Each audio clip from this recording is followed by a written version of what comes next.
Bismillahirrahmanirrahim. Assalamualaikum warahmatullahi wabarakatuh. Selamat siang semuanya. Hari ini saya akan membagikan sedikit materi tentang teknologi yang sedang hangat diperbincangkan saat ini, yaitu tentang teknologi hidung elektronis atau electronic nose system, yaitu suatu teknologi buatan yang meniru dari indera penciuman atau hidung. Nah, yang akan saya bahas hari ini pada materi ini adalah bagaimana sih cara kerja dari teknologi ini. Kemudian komponen yang digunakan pada teknologi ini itu apa saja. Oke, langsung saja kita ke materi. Untuk materinya saya ambilkan dari salah satu paper publikasi jurnal dari Prof. Rian ITS dan Prof. Kuatriana dari UGM. Mungkin teman-teman sekalian sudah mendengar tentang teknologi Genus yang berfungsi untuk mendeteksi penyakit COVID. Nah, itu teknologinya sama, yaitu menggunakan electronic nose system. Oke, langsung saja. Untuk materi paper jurnal ini itu berasal dari jurnal Q1 ya, IEEE Access. Jadi ini bukan jurnal yang sembarangan juga, termasuk dalam jurnal IEEE. Kemudian juga ini tidak mudah juga untuk masuk ke sini, sehingga memang teknologinya ini sangat bagus sekali, bisa masuk ke jurnal Q1, ya, jurnal bagus. Kemudian kita akan lihat tentang teknologinya. Di sini teknologi yang digunakan menggunakan array sensor atau kumpulan sensor. Di sini ada 1, 2, 3, 4, 5, 6, 7, 8, 9. Ada 9 buah sensor, makanya dinamakan dengan array sensor, kumpulan sensor yang digunakan. Nah, penelitian ini itu berfungsi untuk atau bertujuan untuk membedakan klasifikasi yang termasuk daging yang halal dan daging yang tidak halal. Nah, untuk daging yang halal bisa daging sapi ataupun daging ayam. Kemudian daging yang tidak halal adalah daging B2 atau BABI. Nah, kita akan lihat cara kerja dari sistemnya. Ini adalah diagram blok sistemnya.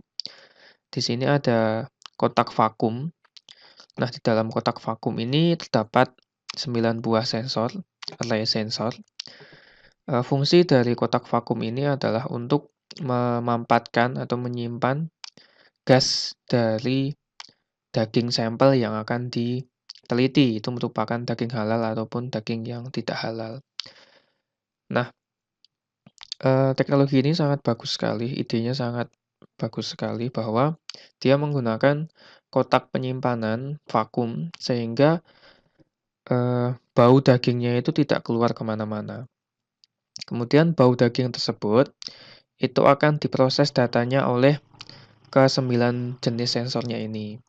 Lalu 9 jenis sensor ini akan mengirimkan data ke Arduino. Nah, ini juga merupakan satu hal yang menarik bahwa ternyata dengan menggunakan microcontroller, Arduino ini juga bisa untuk membuat paper masuk ke jurnal Q1. Ini jarang sekali ditemui bahwa sebuah microcontroller Arduino yang biasanya untuk hobi itu bisa masuk ke jurnal Q1. Ini sangat luar biasa, ini sangat bagus sekali penelitiannya. Kemudian data dari sensor ini akan diolah oleh Arduino, kemudian akan bisa ditampilkan ke laptop, ataupun bisa ditampilkan ke LCD seperti itu. Nah, ini beberapa perangkat yang digunakan. Ada array sensor, kemudian kotak vakum yang berfungsi untuk menahan bau dari sampel dagingnya. Lalu ada pemroses, yaitu microcontroller Arduino ATmega. Untuk Arduino Mega ini kemungkinan clock-nya masih sangat rendah, yaitu 16 MHz, bisa dipertimbangkan untuk diganti dengan Arduino yang lain seperti Arduino Do agar pemrosesannya jauh lebih cepat, seperti itu. Nah, untuk jenis sensor yang digunakan, ini ada 9 buah jenis sensor, diantaranya MQ2, MQ4, MQ6, MQ9, MQ135, dan yang terakhir ada DHT22. Ini fungsinya untuk mendeteksi kelembapan dan temperatur. Jadi ini idenya sangat bagus, menggunakan berbagai jenis sensor gas untuk mendeteksi, daging halal dan tidak halal, seperti itu.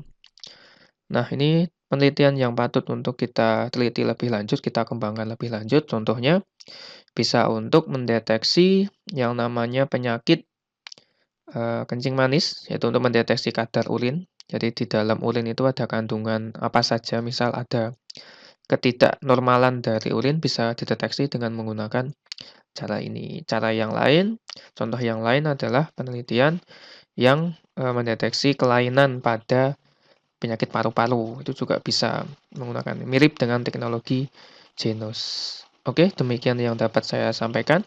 Untuk materi akan saya taruh di bagian deskripsi. Demikian dari saya.